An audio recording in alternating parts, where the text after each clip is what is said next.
The fog rolls in thick from the north on the morning of October 17th, 1927.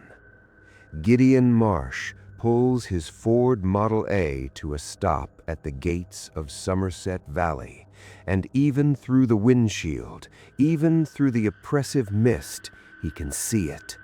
The dam.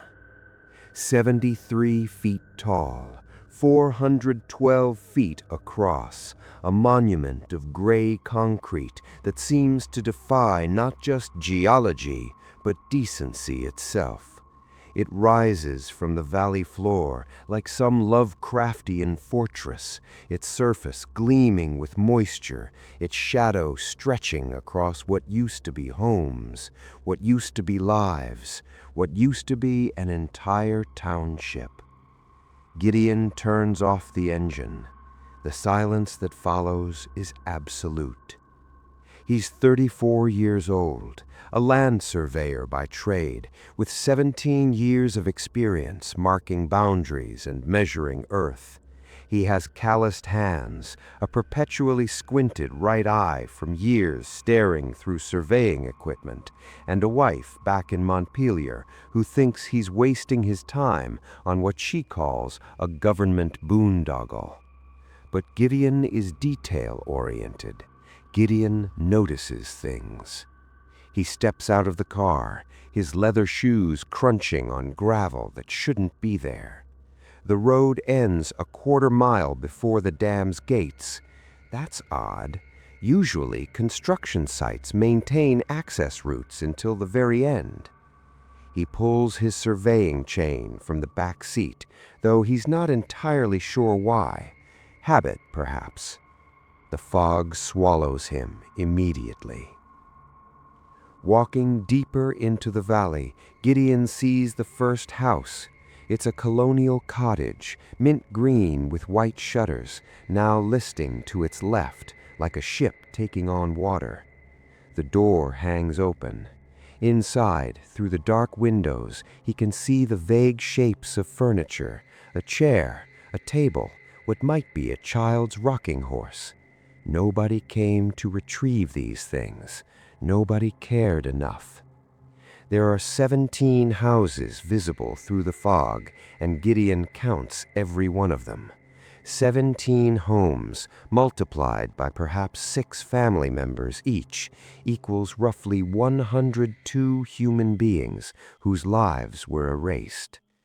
The official narrative, distributed through Vermont newspapers in June of 1926, was simple. The Somerset Valley population has been relocated to facilitate progress. The new hydroelectric dam will provide power to 5 surrounding counties. The sacrifice of one small township is deemed a necessary cost of modernization. Those were the words. Gideon remembers reading them. He remembers thinking they sounded practiced, rehearsed, like dialogue from a stage play rather than policy. The center of the valley holds the town hall, a brick structure built in 1887 according to the cornerstone Gideon's fingers trace as he approaches. The door is locked, but not thoroughly. The wood around the frame has begun to rot, and a simple shoulder check breaks the latch entirely. Inside, the air is thick with the smell of mold and something else, something chemical. Gideon moves through the hallway carefully. His eyes adjust to the dim light filtering through dust-covered windows. He passes the tax assessor's office, the town clerk's room, the council chamber where decisions were made by people who mattered in a place that no longer matters at all. The archive room is in the basement. The stairs creak with a sound like breaking bones. Gideon descends into near-total darkness, pulling a flashlight from his jacket. The beam illuminates filing cabinets, ledgers stacked on shelves, documents deemed important enough to store, but not important enough to take when the evacuation occurred. It's a graveyard of bureaucracy. He begins searching methodically, pulling boxes labeled by year: 1918, 1919, 1920. The dust makes him cough. Each ledger he opens contains the mundane details of small-town life: tax assessments, property transfers, building permits. In 1921, there's a permit to expand the general store. In 1920, there's a birth certificate for a child named Eleanor May Hutchins. These are ghosts now, all of them. Then he finds the 1922 ledger. It's shoved behind a water heater, as though someone intentionally placed it where it might be missed. The cover is unmarked, no year printed on it, no title, just leather, cracked and worn.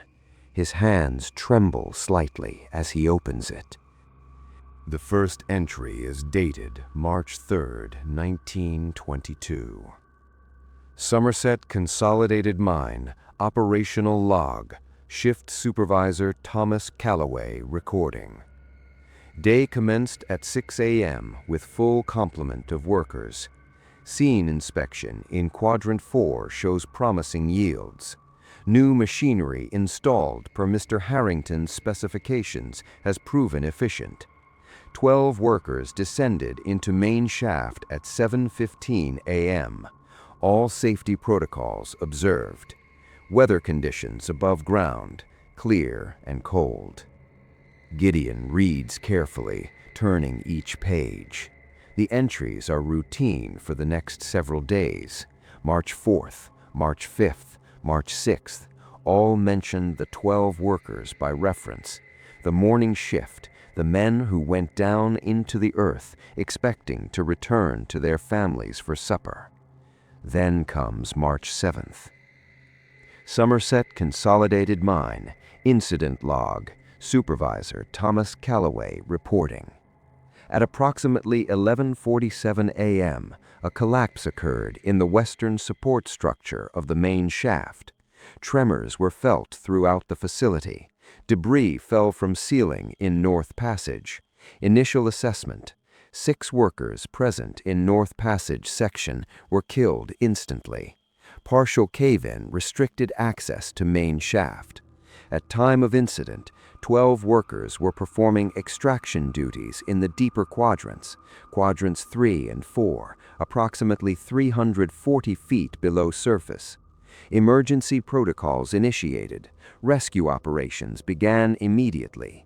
However, careful excavation of the collapsed section revealed structural damage more extensive than initially apparent. The cave-in has created a barrier of stone and timber approximately 60 feet deep. Removal of this barrier presents extreme danger of further collapse. At 3 p.m., I called for assessment from Mr. Harrington. He arrived at the mine facility at 4:15 p.m. Gideon's breath catches. He flips to the next page. March 7th, continued, evening log. Mr. Harrington examined the collapsed section personally. He spent 2 hours observing the structural damage and consulting with my team lead, Kenneth Brace. Upon completion of his assessment, Mr. Harrington announced the following decision. Quote, "The rescue effort is too dangerous. The cost in time and materials required to excavate the collapse safely could not be justified. Moreover, the men in the lower quadrants are, in all probability, deceased. The impact and dust from the collapse would have killed them. Any resources devoted to retrieval of bodies would be wasteful. Operations are hereby suspended indefinitely." I responded that we could not make such a determination without attempting rescue. The men have families. Their names are Charles Hutchins, his brother James Hutchins, Robert Morley, Peter Davidson, Walter Mackey, Henry Rousseau, Michael O'Malley, Samuel Gribble, Thomas Waverley, David Kingsley, and Arthur Blackwell. Mr. Harrington's reply, quote, "Supervisor Calloway, I understand your emotional investment. However, sentiment is a luxury we cannot afford. The mine is owned by the Vermont Power Consortium. This facility will soon be rendered moot by the hydroelectric initiative. We have no further interest in its operations.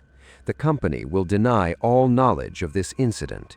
These men, and here he pointed to my list of names on the wooden desk, these men will be listed as having voluntarily surrendered their employment positions and moved out of state. You will amend your records accordingly. Additionally, you will sign a confidentiality agreement, which I have prepared. I refused. Then Mr. Harrington informed me of the contents of a letter he has had written by the company's attorneys. This letter states that I, Thomas Calloway, had engaged in financial mismanagement, that several $1,000s of operational funds remain unaccounted for, and that an investigation into my conduct is pending. However, he stated, such an investigation could be avoided if I were to cooperate fully with the company's preferred narrative. I capitulated. I signed his agreement. The 12 men are still alive below the collapse. I can hear them. At 7 p.m., the sounds from below the collapse were audible to the entire team. They are alive and attempting to excavate, but the barrier is too extensive.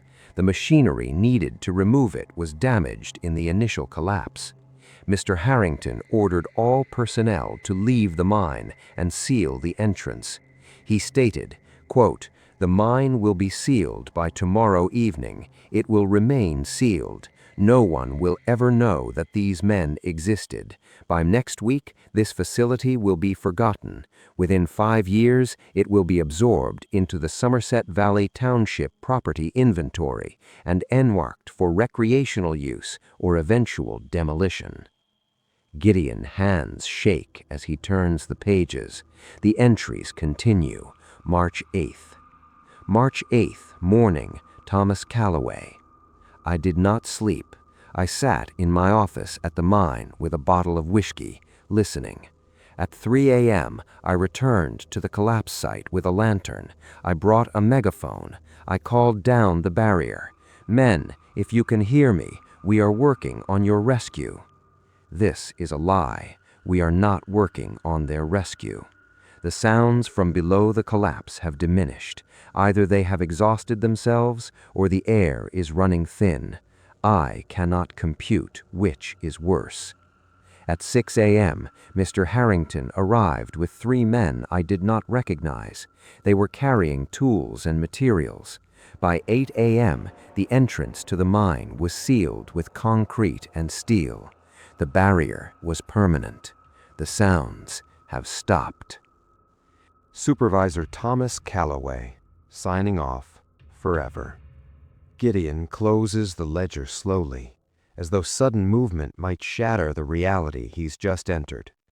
12 men, sealed alive, 4 days of awareness before asphyxiation claimed them. Charles Hutchins, that name appears twice in his mind. Eleanor May Hutchins, the birth certificate he saw upstairs. The child was born in 1920. She would have been 2 years old when her father died in darkness. He reads through the remaining pages of the ledger, but there are no more entries. The rest is blank. Dozens of empty pages, as though the ledger itself refused to continue recording. But there is a final document, inserted loosely into the back cover. It's a letter dated March 9th, 1922, written on Vermont Power Consortium letterhead. To all personnel of Somerset Consolidated Mine, this facility is hereby closed indefinitely. All workers are terminated effective immediately. Payment of final wages, minus penalties for unauthorized absence, will be distributed through the Vermont Commerce Bank. You are reminded that all employees have signed confidentiality agreements with the consortium. Any disclosure of operational details, incidents, or changes in employment status to local, state, or federal authorities will result in legal action. Furthermore, any narrative regarding missing or deceased persons connected to this facility will be dismissed as hearsay and will be subject to defamation litigation. The Somerset Valley area will soon be inundated as part of the hydroelectric dam project. This facility's closure is coincidental. Any suggestion of connection between the mine closure and the dam project will be prosecuted as slander. Signed, Director Malcolm Harrington, Vermont Power Consortium. Gideon holds the letter with fingertips as though it might burn him. He knows in this moment that he has discovered something that was meant to be swallowed by water. He knows that this finding of this ledger is not accidental. Perhaps in some unquantifiable way, the universe itself conspired to ensure that these 12 men, Charles Hutchins, James Hutchins, Robert Morley, Peter Davidson, Walter Mackey, Edward Chen, Henry Rousseau, Michael O'Malley, Samuel Gribble, Thomas Waverley, David Kingsley, and Arthur Blackwell would not pass entirely into non-existence. He places both the ledger and the letter in his leather satchel. The Dam Administration Building is a prefabricated structure of wood and glass, erected in 1925 when construction began in earnest. It sits a half-mile from the dam's main structure, positioned at what was once the geographical center of Somerset Valley's downtown. The building is modest, unremarkable, the kind of structure that could be relocated or dismantled without leaving a trace. Gideon enters without knocking. The office is sparse, desks arranged in efficient rows, filing cabinets, a large map of the valley pinned to the wall with measurements and water level projections marked in colored inks, and at the far desk, a man. He's in his 60s, perhaps older, with a face like weathered granite. His hair is silver, combed back with military precision. His suit is expensive. His watch is gold. He looks up from paperwork as Gideon approaches, and his eyes, pale blue, almost colorless, narrow with immediate wariness. "This is a restricted facility," the man says. His voice is calm, controlled, the voice of someone accustomed to authority. "You'll need to leave." "Are you Malcolm Harrington?" Gideon asks. The man sets down his pen with deliberate slowness. "I am Samuel Whitmore, overseer of the Somerset Valley Hydroelectric Project. Harrington was the previous administrator. He retired in 1924. Now, you need to—" "I have documents," Gideon interrupts, moving closer. "Documents that were sealed in the town hall archives. I'm bringing them to you directly, as I believe you should have the opportunity to explain them before I contact the authorities." The color drains from Whitmore's face. Gideon has seen fear, but never so completely unmasked. "What documents?" Whitmore's voice has changed. The control is gone, replaced with something brittle. Gideon opens his satchel and withdraws the 1922 ledger. He places it on the desk between them. Whitmore stares at it for a long moment. Then, slowly, he reaches out and opens it. His eyes scan the first few pages, and Gideon watches the calculation happening behind those colorless eyes. The overseer is making a decision in real time. When Whitmore speaks again, his voice is quieter, almost conversational. "You're Gideon Marsh," he says. It's not a question.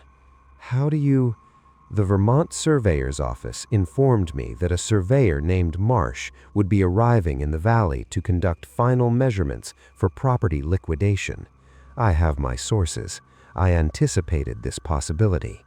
Whitmore closes the ledger carefully.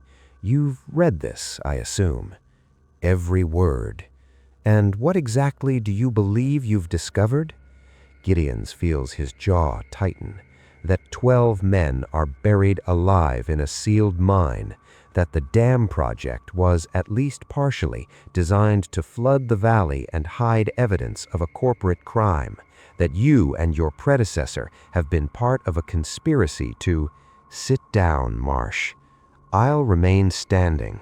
Suit yourself. Whitmore stands, moves to a small cabinet, and retrieves a bottle of whiskey and 2 glasses. He pours without asking, then settles back into his chair.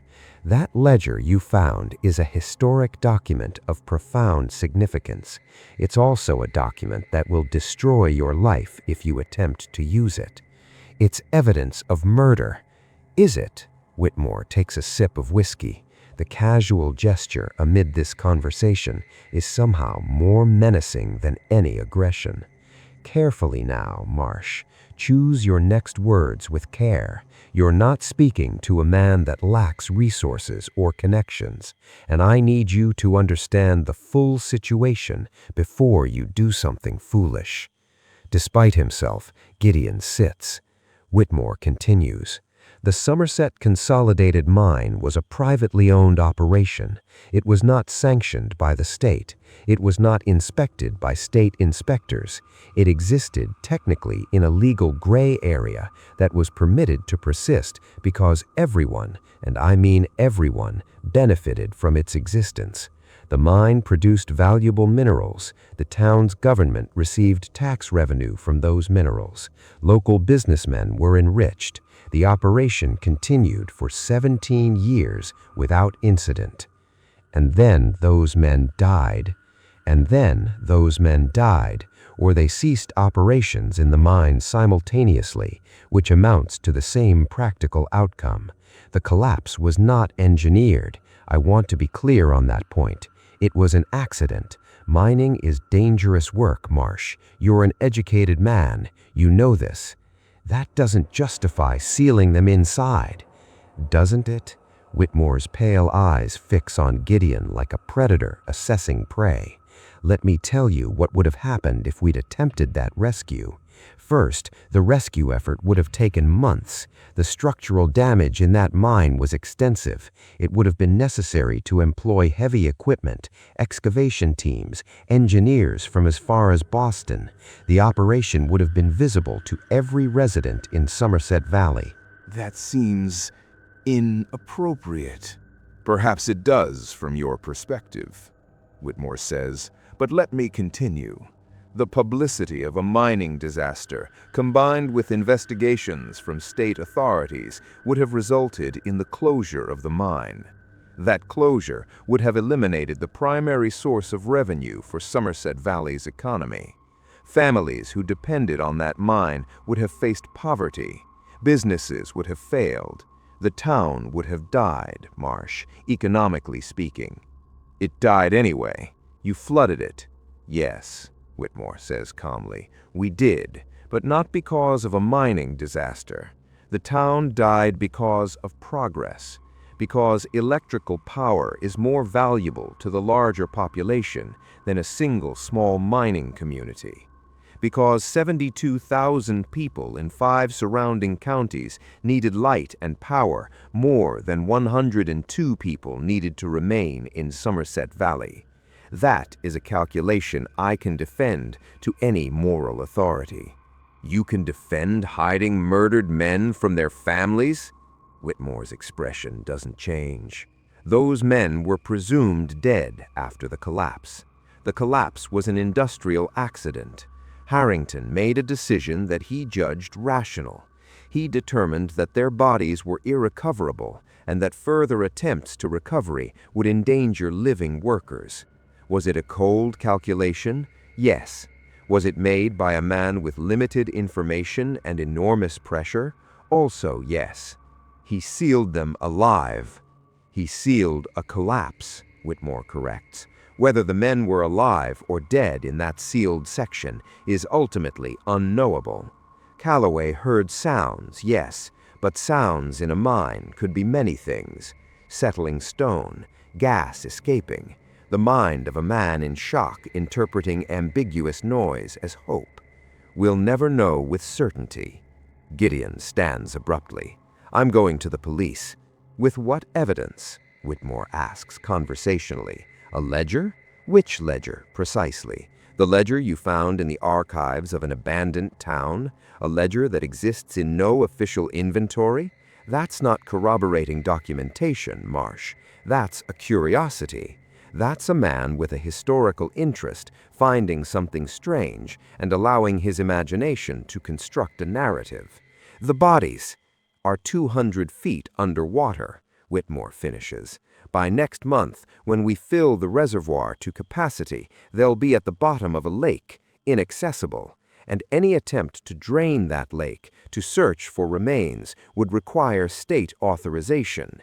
It would require environmental assessments. It would take years, Marsh, years of inquiry that would ultimately produce nothing but bones in an undisturbed grave. Gideon feels something collapsing inside him, the cold logic of it, the structure of it. Whitmore stands now, moves to the window overlooking the valley.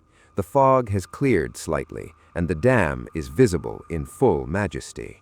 "I'm not an evil man," Whitmore says, his back to Gideon. "I don't sleep well. I drink too much, and occasionally, on certain nights, I think about 12 men in darkness and the sounds they must have made. But I've made peace with it. I had to. Do you know why? Because the alternative was to paralyze myself with guilt and accomplish nothing. My job is to bring this dam to completion. My job is to ensure that 50,000 people get reliable electrical power. Against that, 12 dead miners, or 102 displaced residents if you want to count the whole population that was dislocated, become abstract figures, statistics. They were people, Gideon says. They were people, Whitmore agrees. They were people whose lives mattered less in the calculus of power than the futures of thousands of others. It's an ugly truth of civilization, Marsh, but it is the truth. It's how the world actually works, as opposed to how we wish it to work in our idealistic youth. Gideon moves toward the door. "One more thing," Whitmore says. "If you attempt to publicize this ledger, if you go to the newspapers or the police, I want you to understand what will happen. First, the Vermont Power Consortium will deny everything. Second, we have documents on file that paint Supervisor Calloway as an unstable individual, prone to fabricating events. We have medical records, real ones, obtained from his doctor, indicating that Calloway suffered from what would now be called shell shock. We have evidence that Calloway drank heavily. We have witnesses who will testify that Calloway was often irrational. He told the truth in that ledger. Perhaps he did," Whitmore says, "but his credibility is compromised. Third, we will pursue civil litigation against you personally for defamation and slander. We will claim that you are a disgruntled employee attempting to extort money from the consortium. We will bury you in legal proceedings, Marsh. We will take your house. We will ensure that no surveying firm in New England will ever hire you again. And fourth, this is important, we will recover that ledger. We will obtain it through whatever means necessary. We have lawyers, we have judges appointed by men who understand the value of this dam. We will succeed." Gideon reaches the door. Before he leaves, Whitmore's voice stops him one final time. "The ledger," Whitmore says. "Where is the original?" Gideon doesn't answer. He leaves the building and doesn't look back. Before we continue with our story, I need to be completely transparent with our audience. The stories shared on this channel are entirely fictional explorations of historical periods, locations, and events. While Somerset Valley, the 1922 mining incident, and the characters of Gideon Marsh, Samuel Whitmore, Malcolm Harrington, and Thomas Calloway are products of dramatic imagination, the real history of dam construction in the United States does contain numerous documented incidents of relocated communities, environmental damage, and corporate malfeasance. The themes explored in this narrative, the tension between progress and human cost, the power of institutions to suppress inconvenient truths, and the fragility of individual conscience against systemic pressure, are grounded in actual historical patterns, even if this specific story is fictional. We encourage all viewers to research the real history of dam construction, the Environmental Protection Agency's role in environmental oversight, and the documented impacts of forced relocations on American communities. History is more complex, more nuanced, and often more troubling than any single narrative can capture.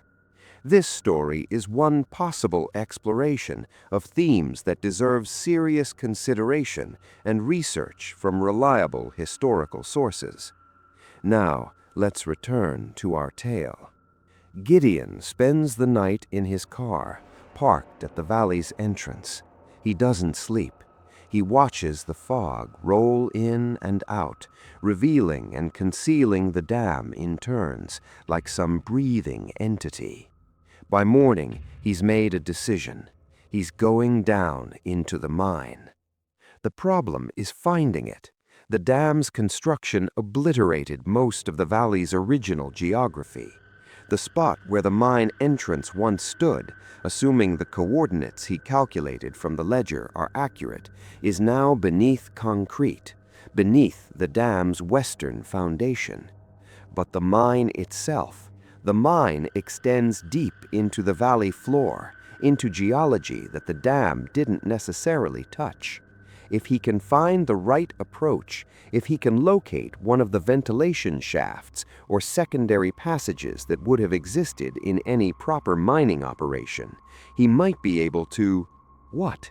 What is he planning to do? He doesn't fully examine this question. Examination might lead to paralysis, and paralysis is what Whitmore counted on. The floodgates open at 11 o'clock in the morning.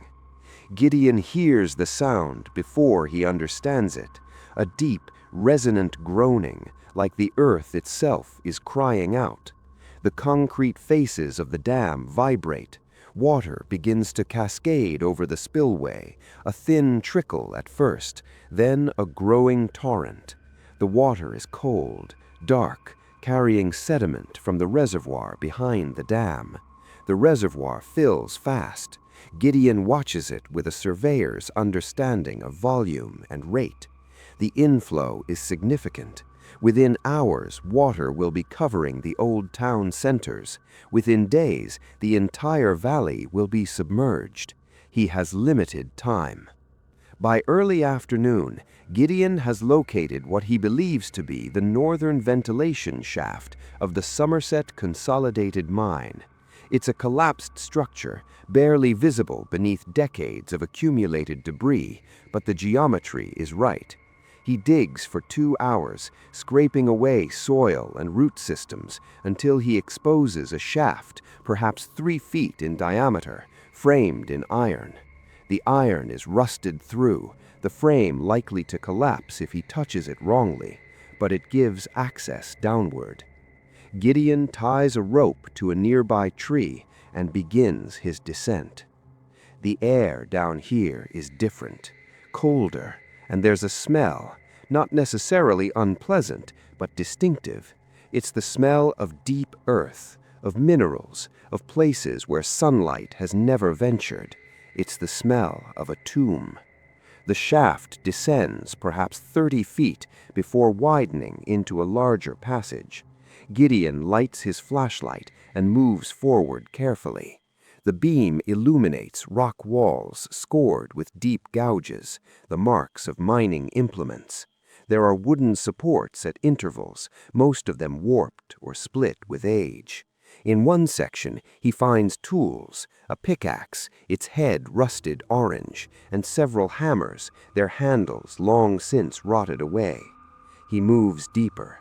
The passage slopes downward, and Gideon's heart rate increases. He's perhaps 80 feet below the surface now, perhaps more. The geometry of the mine is becoming clear to him, a network of extraction chambers arranged in a rough grid, connected by passages that dead-end into walls of solid rock or open into larger excavations. It's in one of these larger chambers that he finds the first body. The corpse is partly skeletonized, clothing mostly decayed, but the position is unmistakable. The man, and it's clearly a man based on size and remaining garments, is collapsed against a wall, his hands torn and bloody, his fingernails broken from sustained scratching against stone. Charles Hutchins, or James, or one of the 10 others. Gideon photographs the body with the camera he brought, documenting the location, the position, the details. He doesn't touch the remains. He doesn't need to. He has seen enough to understand the reality of what occurred. Moving further into the mine, he finds 3 more bodies in rapid succession. They're arranged in a rough line, as though the men had been working together, excavating, struggling against the barrier that sealed them. The 4th body is in a different position, curled on his side, as though the man had given up, decided to wait for the end in a position of rest. Gideon locates 7 bodies in total, spread across 3 connected chambers. The patterns suggest that the men attempted multiple strategies. First, they dug. That's evident from the fresh scratching on the walls, the abandoned tools. Then they attempted to move deeper, perhaps believing there was another way out. Finally, they appear to have simply waited. The water is rising. Gideon notices it first as a slickness on his boots, a moisture that wasn't present when he began.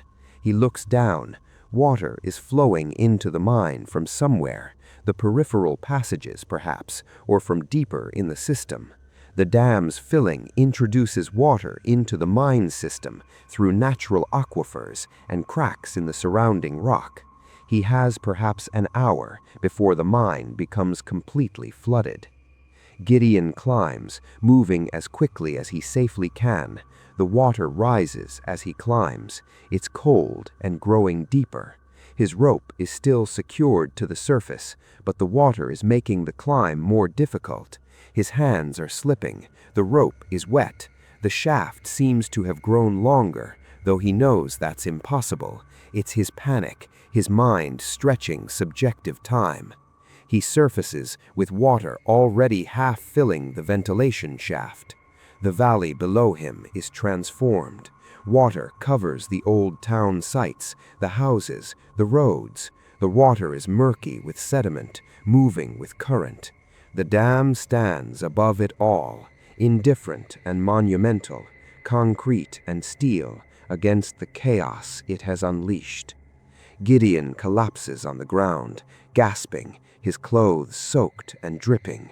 He's alive, he's out, and he has evidence, photographs, his own observations, the knowledge that he was inside that mine, that he saw those bodies, that he is a witness. But even as he lies there, catching his breath, he understands the helplessness of it. The bodies are deeper now than they were when he left them. By tomorrow, they'll be 50 feet underwater. By next week, 100. By the time the reservoir reaches its full capacity, they'll be at the bottom of 200 feet of cold, dark water. No authority will dredge for them. The cost would be enormous. For what? To confirm what the company will claim is rumor and speculation? Gideon gathers his camera, his rope, his depleted strength. He has documentation. He has the ledger. He has his testimony. He walks back to his car and does not look at the dam again. Gideon Marsh is 54 years old now, and he spent the last 20 years in a state of peculiar stasis. He didn't publish the photographs. He didn't contact the police. He didn't go to the newspapers. In the days after he left Somerset Valley, he understood, with a clarity that has only deepened with time, that Whitmore's assessment had been strategically accurate. The company would bury him. The authorities would protect them, and the story, the truth, would die before he did. Instead, he's kept the ledger hidden.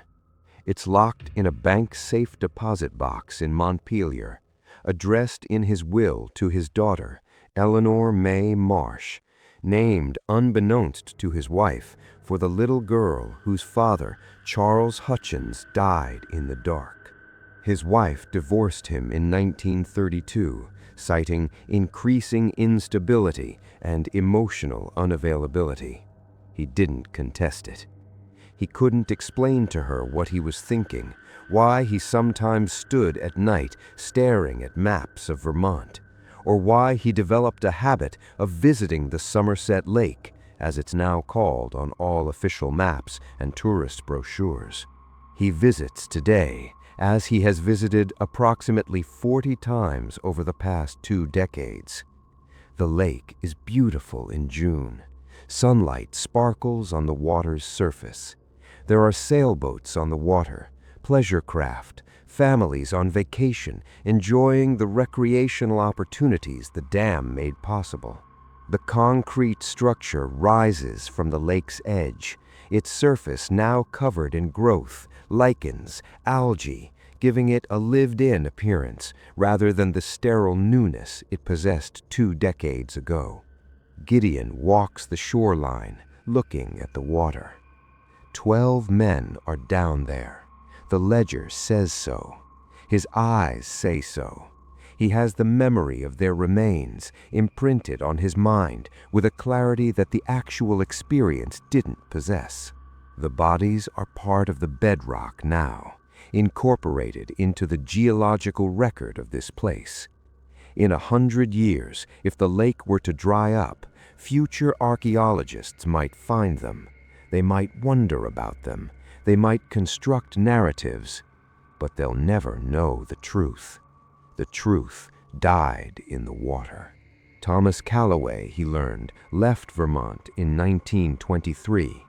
Gideon tracked him to Boston, where the former supervisor worked as a carpenter until his death in 1939 at the age of 61.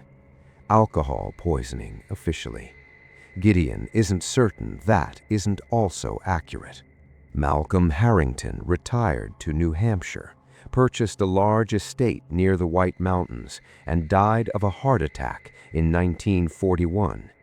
Gideon attended his funeral, watching from the back of the church, and observed that approximately 30 people showed up: business associates, government officials, a few local citizens whose names Gideon didn't recognize. Samuel Whitmore remained with the Vermont Power Consortium until 1935, when he was promoted to regional director covering the entire northeastern United States. He oversaw the construction of 2 additional dams, both of which flooded towns, both of which displaced communities, both of which produced electricity that powered American life into the modern age. He died in his sleep in 1944, Gideon learned from an obituary. Peaceful, comfortable, presumably untroubled in his final years. The ledger is still in the safe deposit box. Gideon has read it perhaps 500 times since he discovered it. Each reading produces the same emotional response: anger, sadness, helplessness, and underneath it all, a peculiar kind of respect for Thomas Calloway, who took his guilt into the grave, who refused to be complicit beyond a certain point, who documented what happened, even knowing that documentation would be futile. A child walks past Gideon on the beach, perhaps 8 years old, tossing rocks into the water. The splashes are bright and immediate, visible and then gone. The child doesn't wonder what's beneath the surface. Why would she? The lake is a recreational space, a resource, a feature of the landscape. Gideon leaves the shore. He will live another 11 years, will die of a stroke in 1958 at the age of 65. His daughter will find the ledger in his safe deposit box as instructed. She will read it with the perspective of a person born in 1925, too young to remember Somerset Valley, with no personal connection to the tragedy. She will be horrified, and she will consider publishing it, perhaps contacting historians or newspaper researchers. But by 1958, the company archives are sealed, the official narratives are firmly established, and there's a question that will nag at her, just as it nagged at her father. What is the purpose of publishing this? The men are dead. The town is flooded. Justice is meaningless when the guilty are dust. She will keep the ledger as her father did, adding only a note, for the record, for history, whatever it's worth. And that will be the extent of it. The Somerset Lake will continue to produce electricity. The dam will be celebrated as an engineering marvel. School children will visit it on educational trips, learning about hydroelectric power and progress. The lake itself will develop a pleasant reputation as a scenic destination, a place for summer homes and weekend vacations. Over time, the story that Gideon found, the story of 12 men sealed alive in a mine, the story of institutional cruelty and calculated erasure will become less plausible. How could such a thing have happened? How could so many people have conspired to keep such a secret? The narrative will seem melodramatic, a story from some Gothic novel, not the kind of thing that happens in rational, modern America. But maybe that's Whitmore's ultimate victory.